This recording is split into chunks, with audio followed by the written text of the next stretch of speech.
नमस्कार, मी गौरी सारंग महाराष्ट्र नेक्स्ट मध्ये तुम्हा सगळ्यांचं स्वागत करते। बघूयात आठवड्याभरातील काही महत्त्वाच्या बातम्या। महायुती सरकारने शेतकऱ्यांना मोठा दिलासा देत पुण्यश्लोक अहिल्यादेवी होळकर शेतकरी कर्जमुक्ती योजनेचा दुसरा हप्ता वितरित केलाय। मुख्यमंत्री देवेंद्र फडणवीस यांच्या उपस्थितीमध्ये झालेल्या या वितरणात 5,086 कोटी रुपयांचा निधी वर्ग करण्यात आलाय।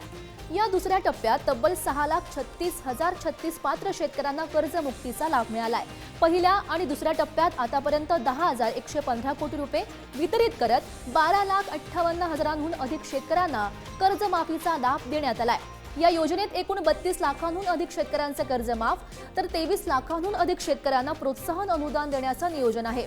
एकूण 56 लाख शेतकऱ्यांना लाभ मिळण्याची अपेक्षा असून योजनेसाठी सरकारचा सुमारे 40,980 कोटी रुपयांचा खर्च अपेक्षित आहे। पुण्यश्लोक अहिल्यादेवी होळकर कर्जमाफी योजनेच्या अंतर्गत आज दुसऱ्या टप्प्याचे पैसे आपण रिलीज केले, ज्यामध्ये जवळपास 6,36,000 शेतकऱ्यांना 5,086 कोटी रुपये आज त्यांच्या खात्यामध्ये दिले आहेत।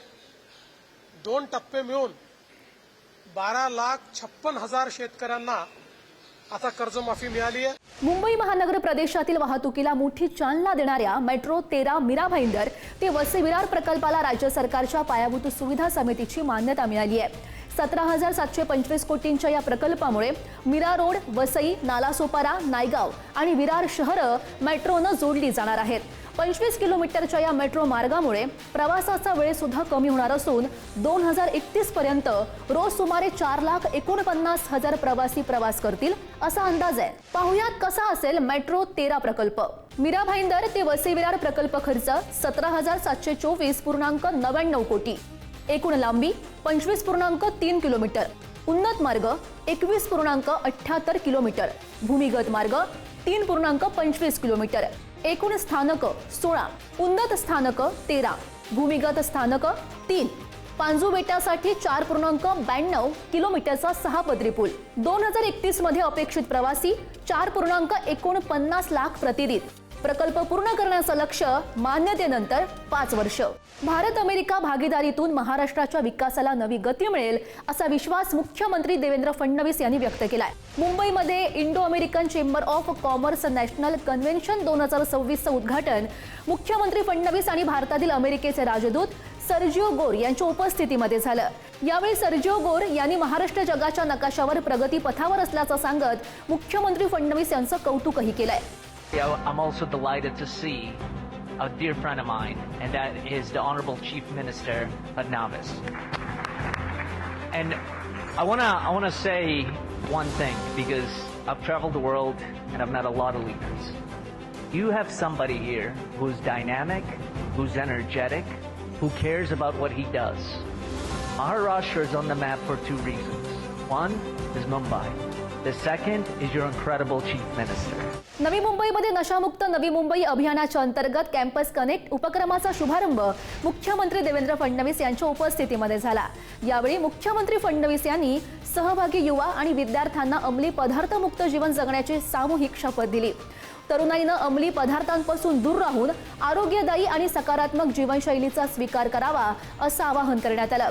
नशामुक्त समाज निर्मितीसाठी युवा शक्तीनं पुढाकार घ्यावा असा संदेश या अभियानातून देण्यात आला। वर्सोवा वांद्रे सागरी सेतू प्रकल्पामुळे बाधित मच्छीमारांच्या प्रलंबित नुकसान भरपाईसाठी निकष निश्चित करण्याचा अभ्यास TISS कडून सुरू आहे।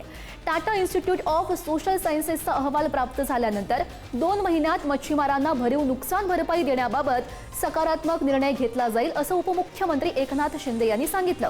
या संदर्भात शिंदे यांच्या अध्यक्षतेखाली दूरदृश्य प्रणालीच्याद्वारे बैठकही घेण्यात आली। राज्य सरकार मच्छीमारांच्या पाठीशी असून प्रलंबित नुकसान भरपाईसह त्यांच्या सर्व समस्यांचं लवकर निराकरण करण्यासाठी कटिबद्ध असल्याचं शिंदे यांनी स्पष्ट केलंय।